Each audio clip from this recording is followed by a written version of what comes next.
नमस्कार मित्रों आज हम संस्कृत माधुरी पढ़ेंगे प्रवेशिका यानी चतुर्थी कक्षा का तृतीय पाठ, जिसका नाम है आकारांत स्त्रीलिंगाः स्त्रीलिंग शब्दाः। पढ़ते हैं आगे। जो शब्द स्त्री जाति का बोध कराते हैं तथा जिनके अंत में प्रायः आ स्वर आकारांत आता है, आकारांत स्त्रीलिंग संज्ञा शब्द कहलाते हैं। यथा जैसे कि एक वचनम, द्विवचनम, बहुवचनम। देखिए, हमने प्रथम पाठ में पढ़ा था और द्वितीय पाठ में पढ़ा था कि वचन हमारे संस्कृत में 3 होते हैं, ठीक है। एक वचनम, द्विवचनम, बहुवचनम। और लिंग भी हमारे 3 होते हैं, पुल्लिंग, स्त्रीलिंग और नपुंसकलिंग। अब इस समय हम स्त्रीलिंग शब्दों को पढ़ेंगे आकारांत। जिन शब्दों के अंत में आ होता है, जैसे कि कन्या, कन्या शब्द के य में आ है, आ की मात्रा है, तो ये शब्द आकारांत कहलाते हैं। अब इसमें एक वचन में एक शब्द अथवा एक व्यक्ति के लिए एक वचन कहेंगे, 2 व्यक्तियों के लिए द्विवचन कहेंगे और 2 से अधिक व्यक्तियों के लिए बहुवचन कहेंगे, ठीक है। तो कन्या, कन्ये, कन्याः। एक कन्या, कन्ये 2 कन्याएं, कन्याः अनेक कन्याएं। छात्रा, छात्रा एक छात्रा, छात्रे 2 छात्राएं, छात्राः अनेक छात्राएं। महिला, महिला एक महिला, महिले 2 महिलाएं, महिलाः अनेक महिलाएं। तो देखेंगे छात्रों, यहाँ पर सभी शब्दों में आ लगा हुआ है। कन्या के य में आ है, छात्रा के त में आ है, महिला के ल में आ है। तो ये शब्द आकारांत कहलाते हैं, ठीक है छात्रों। आगे पढ़ते हैं, आगे देखते हैं। अध्यापिका, अध्यापिका एक अध्यापिका, अध्यापिके 2 अध्यापिकाएं, अध्यापिकाः अनेक अध्यापिकाएं, ठीक है। तो यहाँ अध्यापिका में भी आकारांत है। माला एक मालाएं, माले 2 मालाएं, मालाः अनेक मालाएं। चटका, चटका एक चिड़िया, चटके 2 चिड़ियाएं, चटकाः अनेक चिड़ियाएं। गायिका, गायिका एक गायिका, गायिके 2 गायिकाएं, गायिकाः अनेक गायिकाएं, ठीक है। तो यहाँ पर देखिए, यहाँ पर भी सभी शब्दों में आकारांत लगा हुआ है।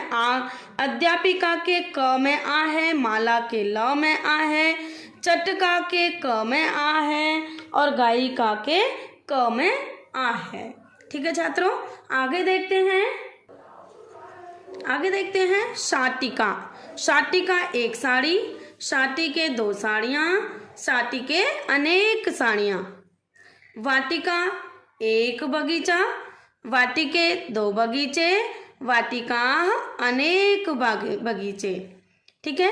पाठशाला, पाठशाला एक पाठशाला, लता बेल, बाला छोटी बच्ची, सरिता नदी, ठीक है। तो ये सब शब्द हमने पढ़े हैं, तो आकारांत हैं ये। शाटिका के क में आ है, वाटिका के क में आ है, पाठशाला के ल में आ है, लता के त में आ है, बाला के ल में आ है, सरिता के त में आ है, ठीक है छात्रों। अब मुझे लगता है कि आपको समझ में आ गया होगा आकारांत क्या होता है। अब आगे देखते हैं। तो नौका, नौका का अर्थ होता है नाव। अग्निपेटिका, अग्निपेटिका को कहते हैं संस्कृत में माचिस, माचिस को संस्कृत में कहते हैं अग्निपेटिका। मक्षिका, मक्षिका का अर्थ है मक्खी। संचिका, संचिका का अर्थ होता है फाइल, ठीक है। कन्या, कन्या का अर्थ होता है लड़की। छात्रा, छात्रा। माला, माला। गायिका का अर्थ होता है गायिका। शाटिका का अर्थ होता है साड़ी। पाठशाला का अर्थ होता है स्कूल विद्यालय, संचिका फाइल, सरिता का अर्थ होता है नदी, लता का अर्थ होता है बेल, मक्षिका का अर्थ होता है मक्खी। ठीक है, प्रश्न 1 को पढ़ेंगे ऊंचे स्वर में, उच्चई ही पठत। ठीक है, तो ऊंचे स्वर में पढ़ेंगे। माला माले मालाह, चटका चटके चटकाह, मक्षिका मक्षिके मक्षिकाह। ठीक है, अब आगे देखते हैं। आगे प्रश्न 2 देखते हैं। तो यहाँ पर समुचितम मेलनम कुरुत, समुचित यानी सही मिलान करना है। तो यहाँ पर छात्रों ऊपर की लाइन में जो पहली लाइन है इसमें पुल्लिंग शब्द हैं और नीचे वाली लाइन में स्त्रीलिंग शब्द हैं।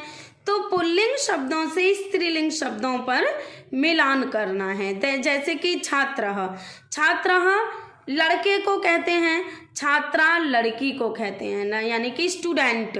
ठीक है, और बालकः लड़का, बालिका लड़की। अजः अजा, मूषकः मूषिका, गायकः गायिका, शिष्यः शिष्या। ठीक है, ये ऐसे मैचिंग करेंगे। अब देखिए हमने मैचिंग कर दिया है इसका। बालकः बालिका, छात्रः छात्रा, अजः अजा, मूषकः मूषिका, गायकः गायिका, शिष्यः शिष्या। ठीक है छात्रों, अब प्रश्न 3 देखते हैं। स्त्रीलिंग शब्दाः और पुल्लिंग शब्दाः। यहाँ इस लाइन में स्त्रीलिंग शब्द लिखने हैं और इस लाइन में पुल्लिंग शब्द लिखने हैं, इस मंजूषा में से छांट कर। ठीक है, तो शाटिका, यहाँ पहला शब्द है शाटिका। शाटिका शब्द देखिए स्त्रीलिंग में लिखा हुआ है, अश्वः पुल्लिंग में लिखा हुआ है, संचिका स्त्रीलिंग में आएगा, वृक्षः पुल्लिंग में आएगा, महिला स्त्रीलिंग में आएगा, कपोतः पुल्लिंग में आएगा, सरिता स्त्रीलिंग में आएगा और आसंदः पुल्लिंग में आएगा। देखिए छात्रों, हमने द्वितीय पाठ में भी आपको समझाया था कि जिन शब्दों के अंत में विसर्ग होते हैं वे शब्द पुल्लिंग कहलाते हैं और जिन शब्दों के अंत में आ और ई की मात्रा होती है वे शब्द स्त्रीलिंग शब्द होते हैं और जिन शब्दों के अंत में म हलंत होता है वे शब्द नपुंसक लिंग कहलाते हैं। ठीक है छात्रों, ये मुझे लगता है कि आपको समझ में आ गया होगा। ठीक है छात्रों, धन्यवाद।